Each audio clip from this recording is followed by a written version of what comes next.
딸의 약혼자가 운영하는 약국에서 처방받은 진통제가 실제로는 불법 마약이었다는 사실을 알게 된 응급의학과 의사. 딸을 구하기 위해 그가 선택한 것은 메스가 아닌 정의였습니다. 의료계를 뒤흔드는 거대한 카르텔과의 전쟁이 대구 도심에서 시작됩니다. 이야기 시작하기 전에 구독과 좋아요를 눌러주세요. 여러분의 작은 관심 하나하나가 제게는 정말 큰 힘이 됩니다.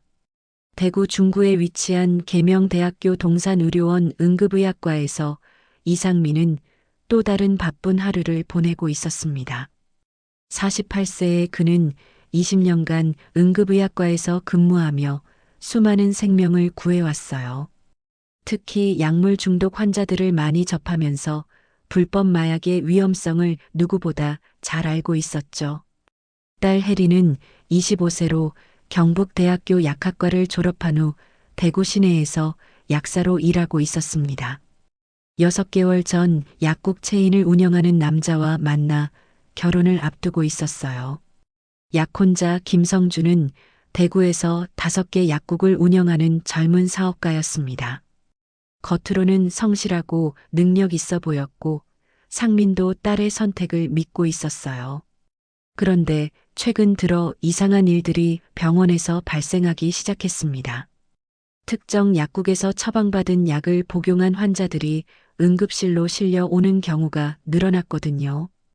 어느 날 오후 20대 여성 환자가 의식을 잃은 채 응급실로 실려왔어요. 가족들은 단순히 두통약을 먹었을 뿐이라고 했지만 상민이 검사해 보니 마약 성분이 검출됐습니다. 환자가 가져온 약 봉지를 확인해 보니 희망약국이라는 이름이 적혀 있었어요. 상민은 이 약국 이름을 어디서 들어본 것 같았습니다.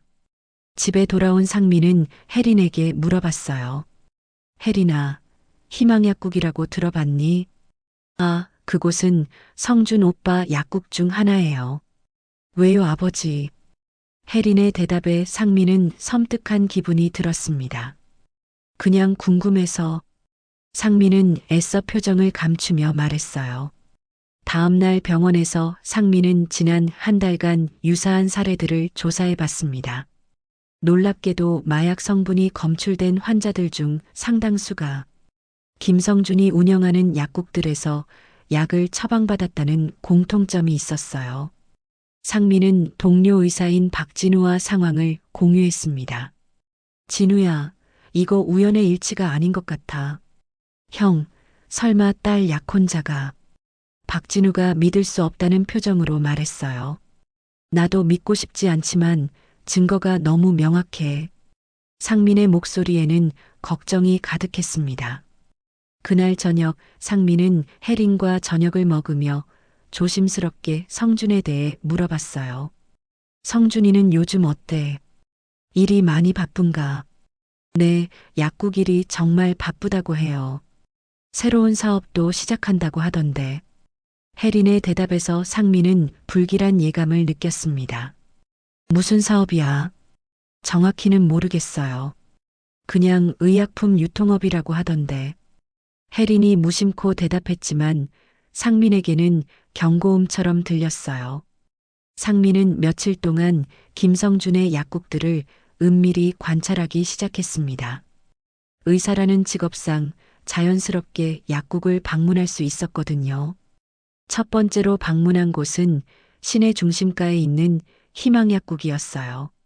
겉으로는 평범한 약국이었지만 처방전 없이도 특정 약들을 판매하는 모습을 목격했습니다.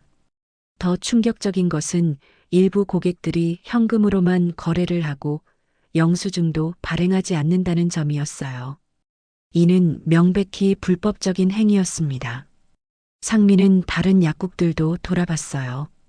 총 5개 약국 모두에서 유사한 패턴을 발견할 수 있었습니다.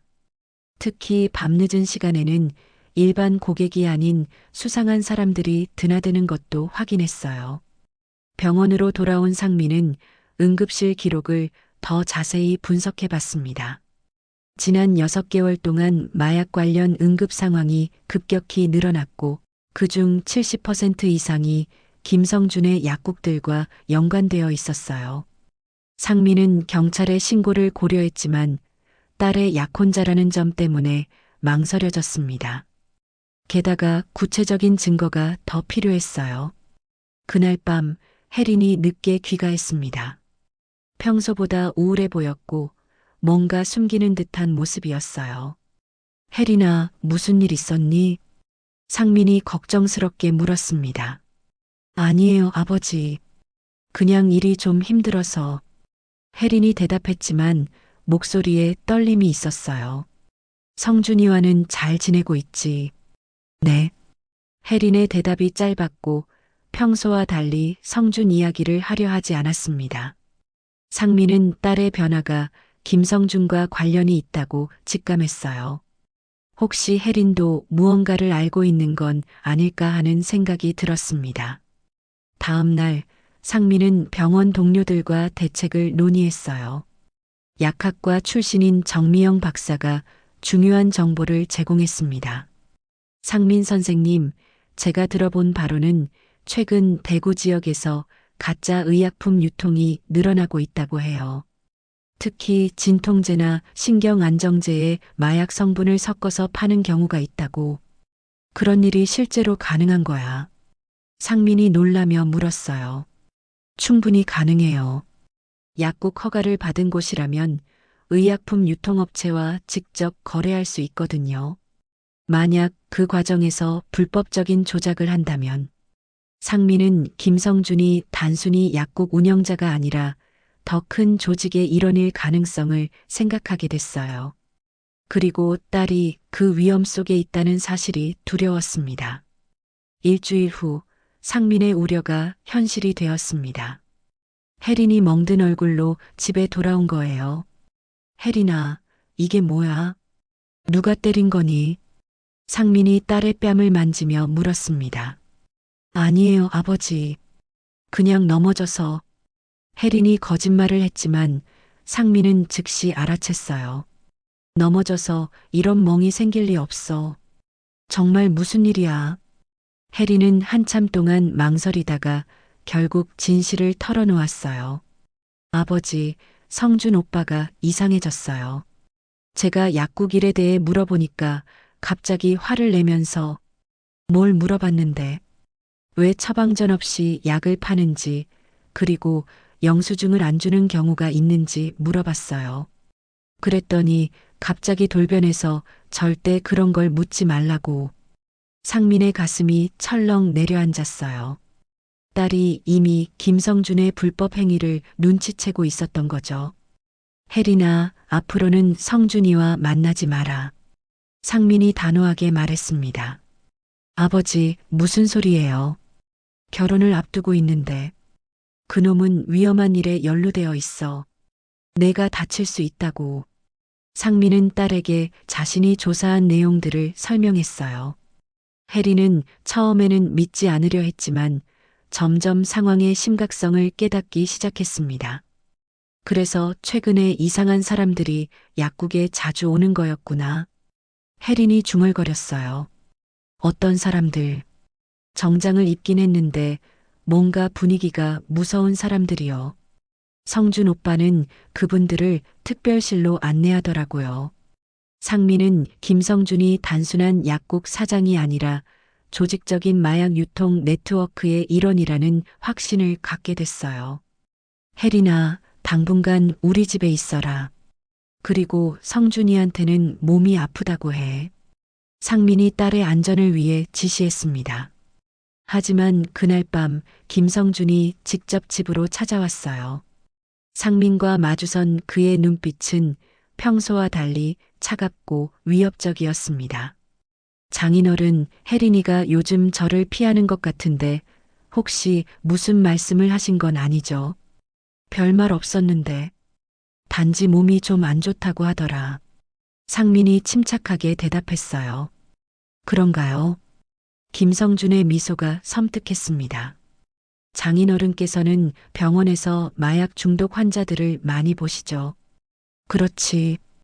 요즘 세상이 참 무서워요. 멀쩡한 약도 잘못 쓰면 독이 될 수 있다니까요. 김성준의 말에는 명백한 위협이 담겨 있었어요.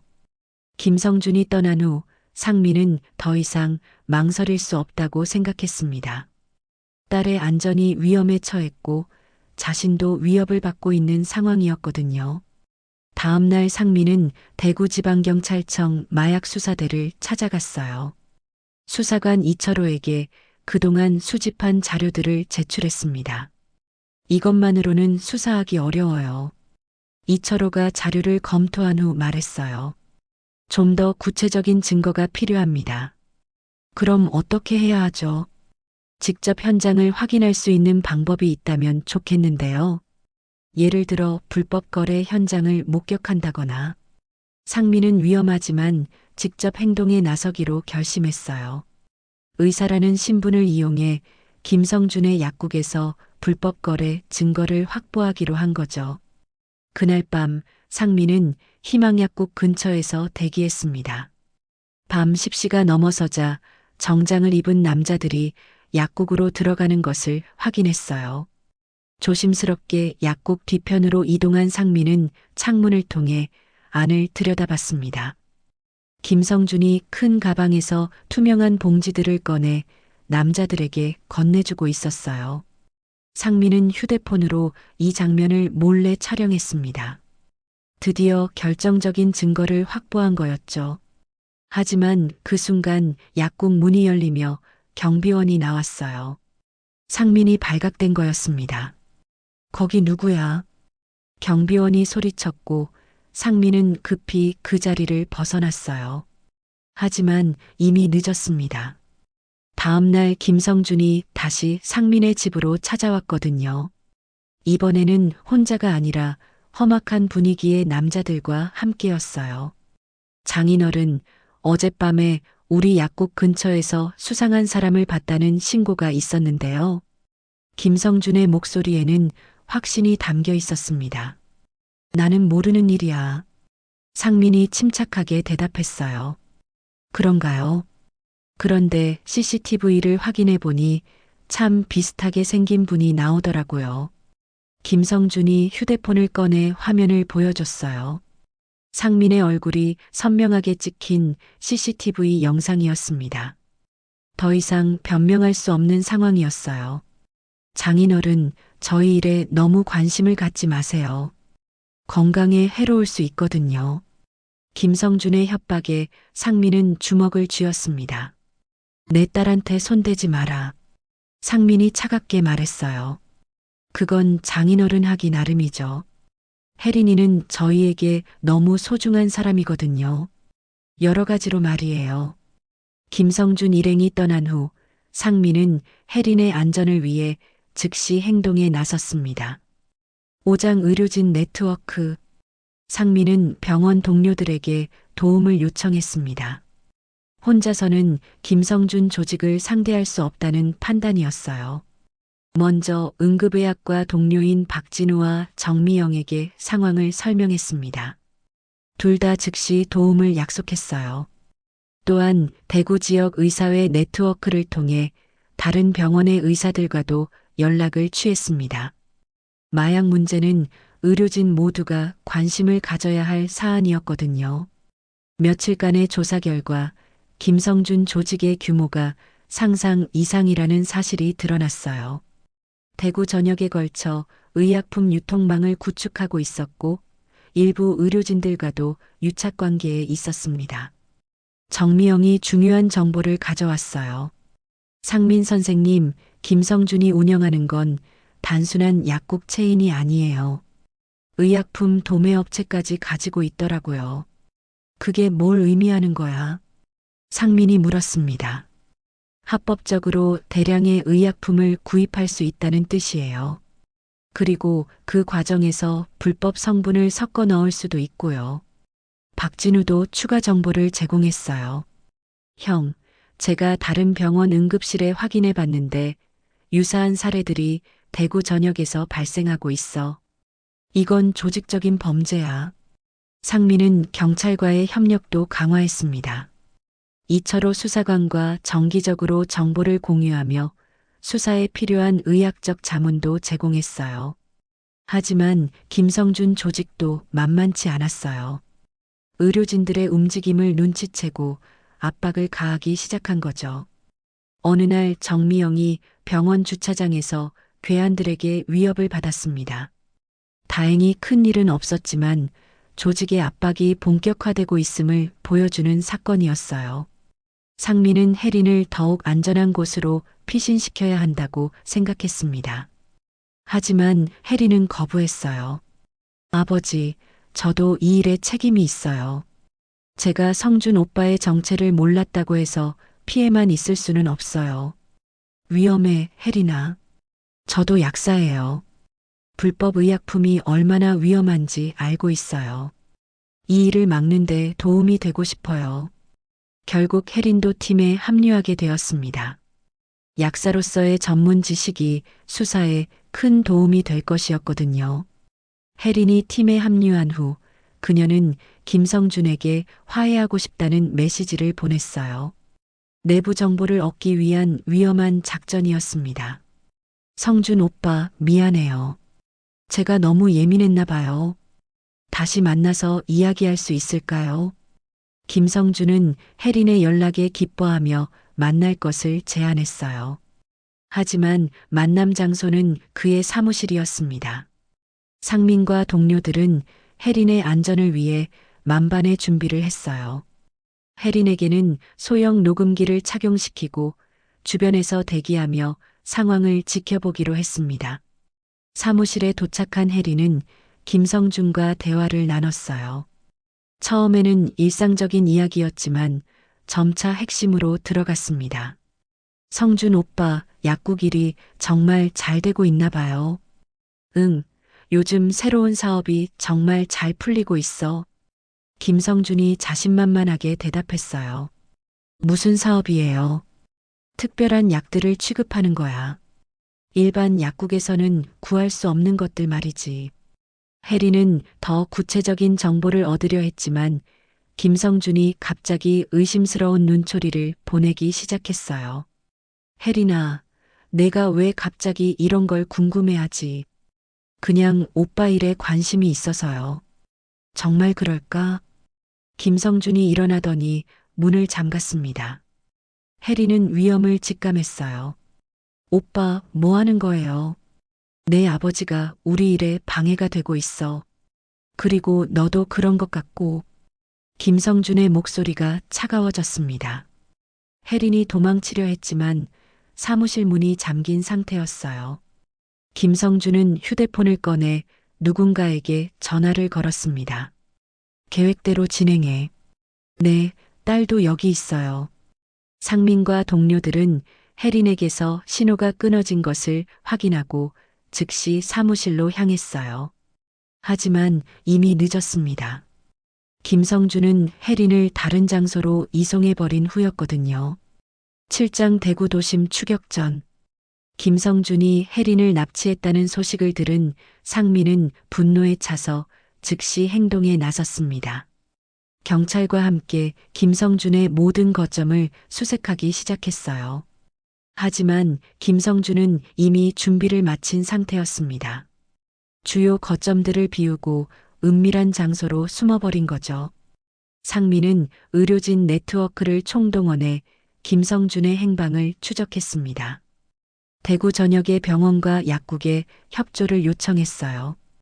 드디어 단서를 찾았습니다. 동구에 있는 한 폐건물에서 김성준 조직이 목격됐다는 신고가 들어온 거예요. 상민은 경찰과 함께 그곳으로 향했습니다. 건물은 예전에 의약품 창고로 사용되던 곳이었어요. 건물 안에 들어간 상민은 혜린을 발견했습니다. 딸은 의자에 묶여 있었고 의식을 잃은 상태였어요. 혜린아, 상민이 딸에게 달려갔습니다.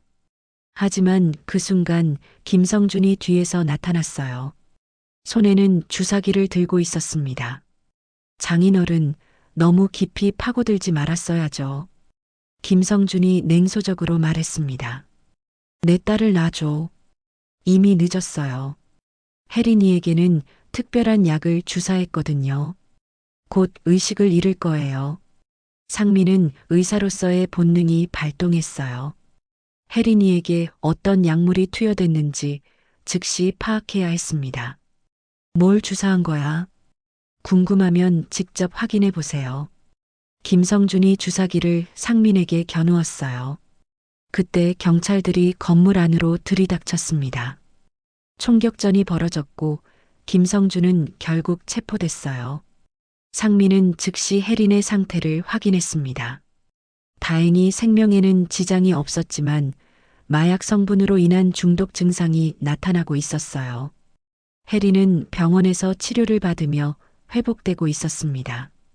상민은 딸 곁을 지키며 간호했어요. 김성준과 그의 조직은 완전히 해체됐습니다. 대구 전역에 걸쳐 불법 의약품 유통망이 적발됐고 연루된 모든 인물들이 체포됐어요. 상민이 제공한 의학적 증거들이 수사에 결정적인 역할을 했습니다.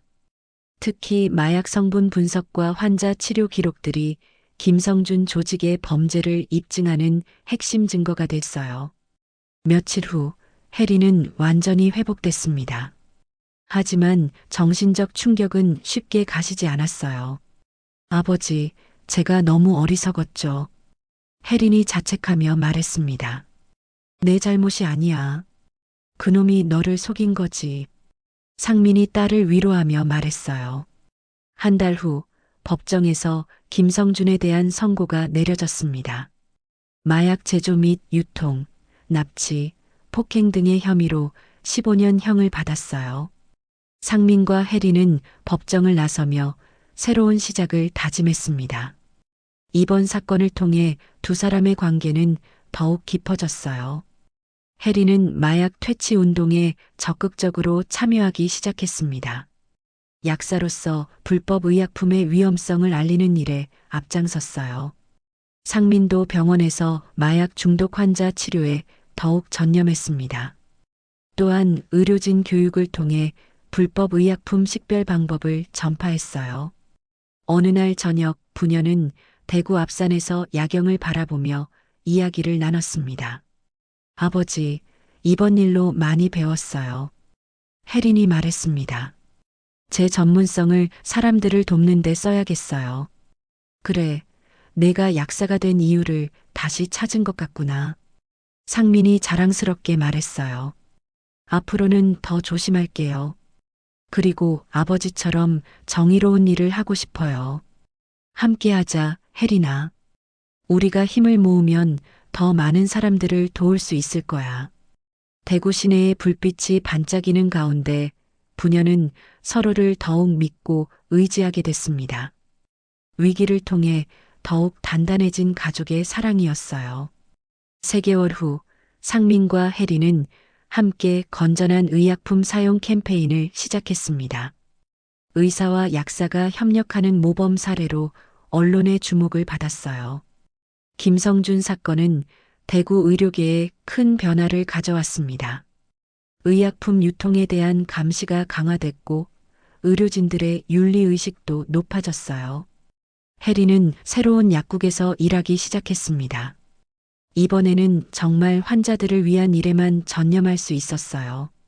상민은 딸의 성장을 지켜보며 뿌듯함을 느꼈습니다. 힘든 시간을 함께 겪으며 혜린이 더욱 성숙해졌거든요. 어느 날 병원에서 마약 중독으로 실려온 환자를 치료하며 상민은 이번 경험이 얼마나 소중했는지 깨달았어요. 개인적인 위기가 더 큰 사회적 가치를 실현하는 계기가 된 거죠. 그날 저녁 집에 돌아온 상민은 혜린과 함께 저녁을 준비했습니다. 평범한 일상이지만 그 속에 담긴 평화가 얼마나 소중한지 알 수 있었어요. 아버지, 오늘 약국에서 한 고등학생이 찾아왔어요. 혜린이 말했습니다. 친구가 이상한 약을 먹고 쓰러졌다면서 도움을 요청하더라고요. 어떻게 했니? 즉시 응급실로 연락해서 치료받게 했어요.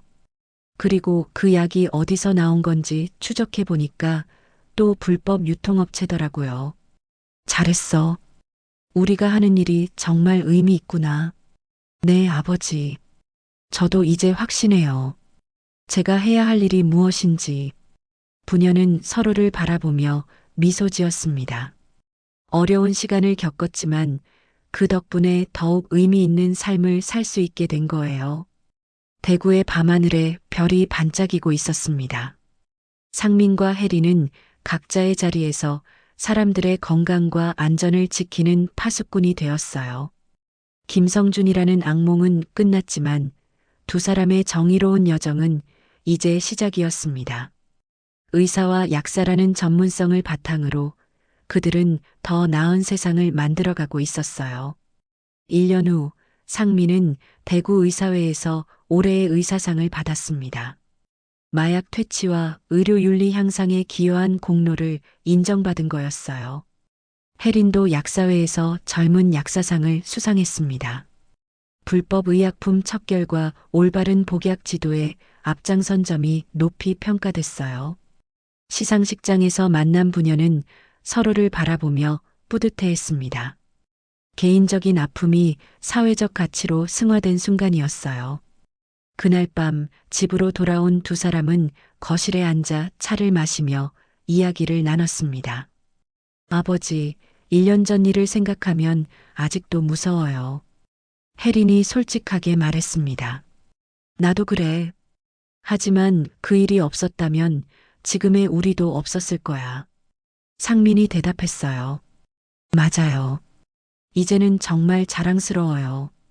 제가 하는 일도 아버지도 우리가 함께 만들어낸 변화잖니. 앞으로도 계속 이런 일들을 해나가자. 네, 아버지. 약속해요. 대구의 야경이 창 너머로 보이는 거실에서 부녀는 서로의 손을 맞잡았습니다. 시련을 통해 더욱 단단해진 가족의 사랑과 정의로운 신념이 그들을 이끌어갈 것이었어요. 오늘의 이야기는 여기서 마무리됩니다. 딸을 지키기 위해 정의를 선택한 의사 아버지의 이야기였습니다. 때로는 가장 가까운 사람이 가장 큰 위험이 될 수 있지만 진실과 정의는 결국 승리한다는 것을 보여주는 감동적인 이야기였죠. 여러분도 옳은 일을 위해 용기를 내시길 바랍니다. 이 채널에서는 앞으로도 의미 있고 감동적인 이야기들을 들려드릴 예정입니다. 구독과 좋아요, 그리고 알림 설정까지 부탁드려요. 다음 이야기에서 또 만나요.